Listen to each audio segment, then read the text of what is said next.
আর এই মুহূর্তে সবচেয়ে বড় আপডেট, কলকাতায় হারহিম করা ঘটনা। এবার উদ্ধার হলো ট্রলি ব্যাগ বন্দি মুন্ডহীন দেহ, তাও আবার তা টেনে আনছিলেন দুই মহিলা। উত্তর কলকাতায় সাত সকালে এই ঘটনায় উত্তেজনা তুঙ্গে।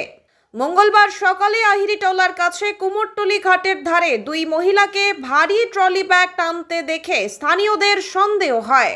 খবর যায় উত্তর বন্দর থানায়। ট্রলি ব্যাগ খুলতেই ভিতরে মেলে মুন্ডহীন দেহ। দুই মহিলাকে আটক করেছে পুলিশ। তাদের দুজনেরই মুখ মাস্কে ঢাকা। স্থানীয়দের দাবি, দুই মহিলার কাছে ট্রেনের টিকিট পাওয়া গিয়েছে। মনে করা হচ্ছে হাসনাবাদ লাইনের কাজীপাড়া থেকে তারা ট্রেনে করে এসেছেন এখানে।